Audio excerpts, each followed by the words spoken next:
गुरुमुखों, परम संत श्री कबीर साहब जी अपनी वाणी में कथन करते हैं कि भक्ति प्राण ते होते हैं, मन दे दीजे भाव, परमारथ प्रतीत में यह तन जाओ तो जाओ। भक्ति गेंद चौगान की, भावे कोई ले जाए, कह कबीर कछु भेद नहीं, कहाँ रंक कहाँ राय। कि भक्ति रूपी सत्य पदार्थ की प्राप्ति के लिए प्राणों की बाजी लगानी पड़ती है और मन के भाव ये व्यापार करना पड़ता है।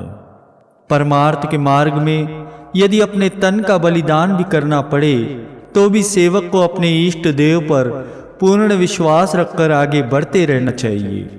चौगान एक खेल है।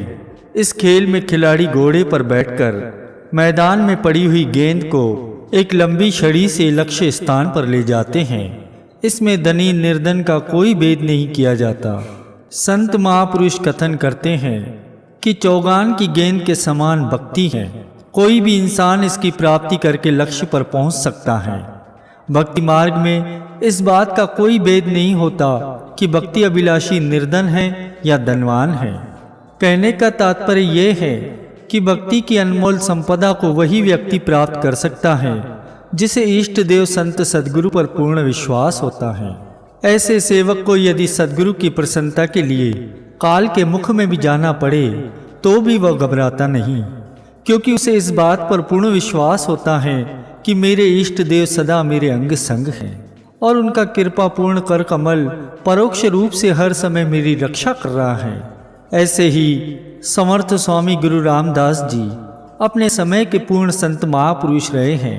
छत्रपति शिवाजी उनके गुरुमुख शिष्य थे और गुरुदेव के चरणों में उनकी अचल श्रद्धा, दृढ़ विश्वास एवं अतुलनीय अनुराग था। वे गुरुदेव की प्रत्येक आज्ञा को श्रद्धा पूर्वक शीश चढ़ाते थे और प्राणपन से उसे पूरा करने का प्रयत्न करते थे। आज्ञाकारी होने के कारण गुरुदेव के वे अत्यंत ही प्रिय पात्र थे और गुरुदेव की उन पर विशेष कृपा थी। प्रेमियों, वास्तव में देखा जाए तो इष्ट देव की प्रसन्नता का पात्र बनने में अन्य गुणों की अपेक्षा आज्ञा पालन का अधिक महत्व होता है। भगवान श्री रामचंद्र जी महाराज जी अयोध्या वासियों को उपदेश करते हैं कि सोई सेवक प्रियतम मम सोई, मम अनुशासन माने जोई। कि वही मेरा सेवक है और वही मेरा प्रिय है जो मेरी आज्ञा को मानता है। तो ऐसे ही शिवाजी भी गुरुदेव को इसीलिए अत्यंत प्रिय थे क्योंकि वे गुरुदेव की प्रत्येक आज्ञा को सत्य सत्य करके माना करते थे और प्राणपन से उनका परिपालन किया करते थे।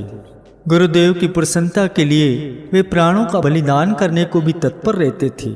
शिवाजी पर गुरुदेव की इतनी अधिक कृपा को देखकर कई शिष्यों को अच्छा नहीं लगता था। उनका विचार था कि राजा होने के कारण ही शिवाजी को गुरुदेव अधिक चाहते हैं। समर्थ स्वामी श्री गुरु रामदास जी उन शिष्यों के मनोभाव को जान गए थे। उनके मन से इस भ्रम को दूर करने के लिए ही उन्होंने एक युक्ति सोची ताकि सबको ज्ञात हो जाए कि शिवाजी वास्तव में सच्चे सेवक हैं। एक दिन प्रातःकाल जब शिवाजी अपने गुरुदेव श्री समर्थ स्वामी जी के दर्शन के लिए उनके आश्रम पर पहुंचे तो गुरुदेव ने एक लीला के रूप में उन सभी शिष्यों जिनके मन में भ्रम था उन सबको बुलाकर वचन फरमाए कि आज मौसम बहुत ही सुहाना है, चलो सैर करने चलते हैं। तब सभी शिष्यों को साथ लेकर श्री स्वामी जी सैर के लिए चल पड़े। वे उस ओर निकल गए जहाँ एक घना जंगल था जिसमें अनेकों ही हिंसक पशु रहते थे। जंगल के निकट पहुंचकर अंतर्यामी समर्थ स्वामी श्री गुरु रामदास जी दर्द से कराते हुए एक शिला पर लेट गए और पेट पकड़कर कहने लगे कि हमारे उदर में भयानक पीड़ा हो रही है। यह सुनकर सभी शिष्य व्याकुल हो उठे। शिवाजी ने विनय की कि गुरुदेव, मैं अभी राजवेद को बुलाकर लाता हूँ। यह कहकर जैसे ही वे जाने के लिए मुड़े, गुरुदेव ने उन्हें रोकते हुए कहा, शिवा, राजवेद को बुलाने से कोई लाभ न होगा। उनकी औषधियों से यह पीड़ा ठीक होने वाली नहीं है। इस रोग की तो केवल एक ही औषधि है। यदि वह मिल जाए तो हमें इस रोग से तुरंत ही छुटकारा मिल सकता है। परंतु तब सभी शिष्यों ने हाथ जोड़कर विनय की कि प्रभु, आप कहते कहते रुक क्यों गए? आप औषधि का नाम बताने की कृपा करें, हम उसे अभी ले आते हैं। समर्थ स्वामी श्री गुरु रामदास जी कहने लगे कि इस पीड़ा को शांत करने की केवल एक ही औषधि है और वह है शेरनी का दूध। यदि कहीं से शेरनी का दूध मिल जाए तो हमारे रोग का तुरंत ही निवारण हो सकता है। गुरुदेव के ये वचन सुनकर सभी शिष्य स्तब्ध रह गए, क्योंकि शेरनी का दूध लाना मानो मृत्यु के मुख में हाथ डालने के समान था। किंतु शिवाजी तनिक भी न घबराए। उन्होंने गुरुदेव के चरणों में विनय की कि प्रभु आप मुझे आशीर्वाद दें, मैं अभी शेरनी का दूध लेकर आता हूँ। गुरुदेव कहने लगे, शिवा, शेरनी का दूध लाना बच्चों का खेल नहीं है, इसमें प्राण जाने का भय है। शिवाजी ने गुरुदेव के चरणों में दृढ़ विश्वास रखकर विनय की कि गुरुदेव, जब आप मेरे अंग संग हैं और मेरे रक्षक हैं तो फिर शेरनी तो क्या, काल भी मेरा कुछ नहीं बिगाड़ सकता। प्रभु आप मुझे आशीर्वाद प्रदान करें ताकि आपकी ये सेवा, आपका ये दास सफलतापूर्वक कर सके। उनका ऐसा दृढ़ विश्वास देखकर समर्थ स्वामी श्री गुरु रामदास जी गदगद हो उठे। उन्होंने अपना कर कमल शिवाजी के शीश पर रखते हुए वचन फरमाए, हमारा आशीर्वाद तुम्हारे साथ है शिवा। गुरुदेव को प्रणाम कर शिवाजी वहां से चल दिए। अन्य शिष्यों की समझ में ये बात नहीं आई कि शिवाजी शेरनी का दूध कहाँ से और कैसे लाएंगे। वे उन्हें पागल और अज्ञानी समझने लगे, किंतु अज्ञानी तो वे स्वयं थे, क्योंकि सर्वसमर्थ सद्गुरु जिनकी कृपा दृष्टि से सब कार्य स्वयं ही पूरे हो जाते हैं और प्रकृति की समस्त शक्तियां जिनके संकेत की प्रतीक्षा में करबद्ध खड़ी रहती हैं, उनकी दिव्य शक्तियों पर उन्हें विश्वास नहीं था, अन्यथा वे ऐसा क्यों सोचते। और उनके विपरीत शिवाजी को गुरुदेव की अतुल शक्ति पर दृढ़ विश्वास था। शिवाजी का ये दृढ़ निश्चय था कि गुरुदेव की छत्र छाया प्राप्त होने पर जबकि जीव काल से भी निर्भय हो जाता है, तो फिर शेरनी की क्या शक्ति है जो उन्हें हानि पहुंचा सके। इसके अलावा उनके मन में ये भी दृढ़ विश्वास था कि करण करावनहार तो गुरुदेव स्वयं है। यह तो मेरा परम सौभाग्य है कि गुरुदेव ने मुझे सेवा का सुअवसर प्रदान किया। सतपुरुष श्री गुरु अर्जुन देव महाराज जी के भी वचन हैं कि करण करावन सब किछ तुम्ही, तुम समर्थ नाई अनहोरी, तुमरी गति मिति तुम ही जानी, से सेवक जिन बाग मथोरी। कि हे प्रभु, तुम आप ही सब कुछ करने कराने वाले हो, तुम सर्व समर्थ हो, तुम्हारे समान दूसरा और कोई नहीं है।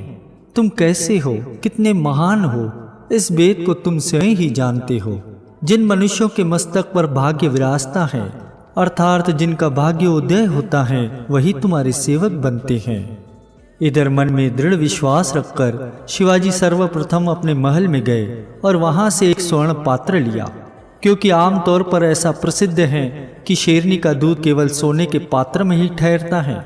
उसके बाद वे अश्वशाला में गए और वहां से एक तेज गति वाला घोड़ा लिया और शीघ्रता से उस पर सवार हो गए। उनके सवार होते ही घोड़ा हवा से बातें करने लगा।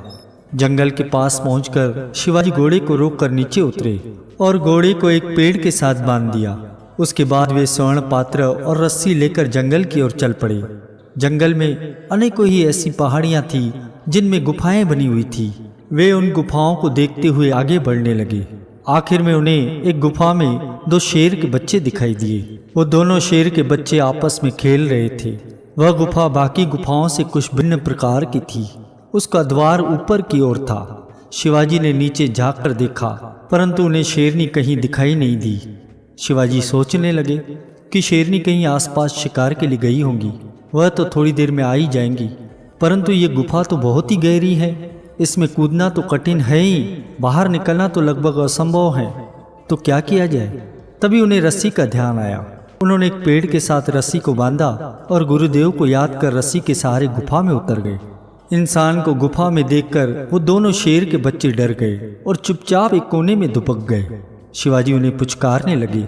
धीरे धीरे वो उनके पास चले गए और उनकी पीठ सहलाने लगे। कुछ ही देर के बाद सिंह शावक इस प्रकार से उनके साथ खेलने लगे मानो शिवाजी से उनकी पुरानी जान पहचान हो। शिवाजी देखने में तो शेर के बच्चों के साथ खेल रहे थे, परंतु उनका ध्यान निरंतर शेरनी की ओर ही लगा हुआ था।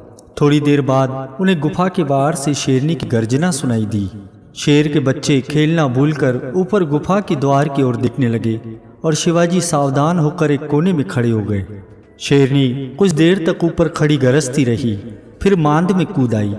दोनों शावक दौड़ते हुए उसके पास चले गए मनुष्य की गंध पाकर शेरनी चौकन्नी हो गई और चारों ओर देखने लगी।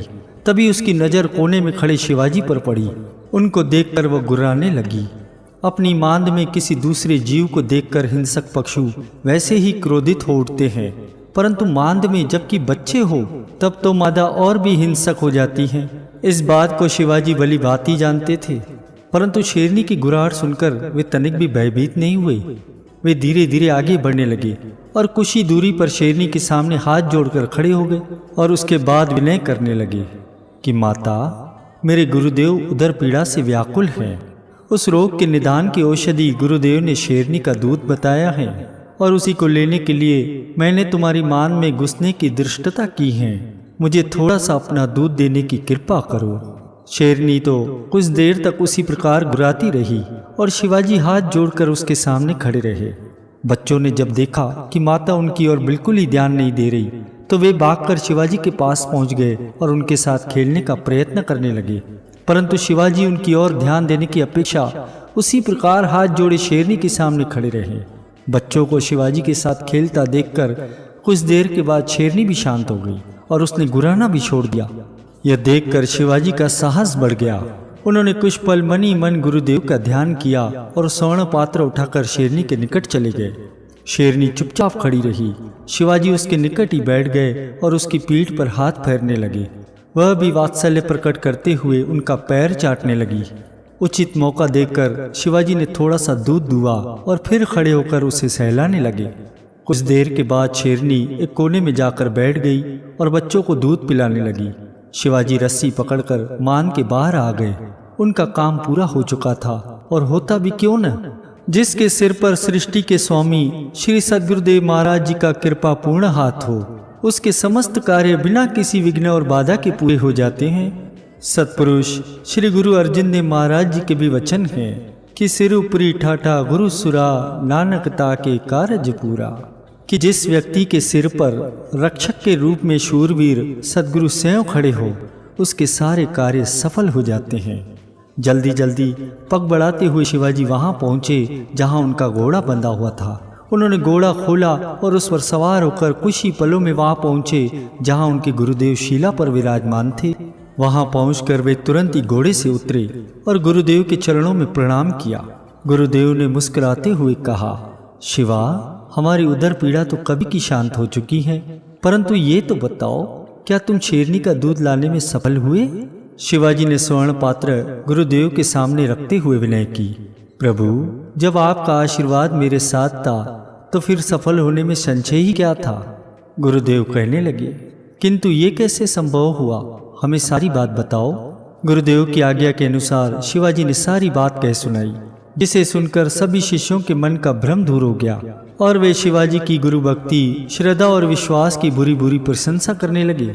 गुरुदेव ने शिवाजी के शीश पर अपना वरद हस्त रखते हुए कहा कि हम तुम्हारी श्रद्धा भावना से अति प्रसन्न हैं।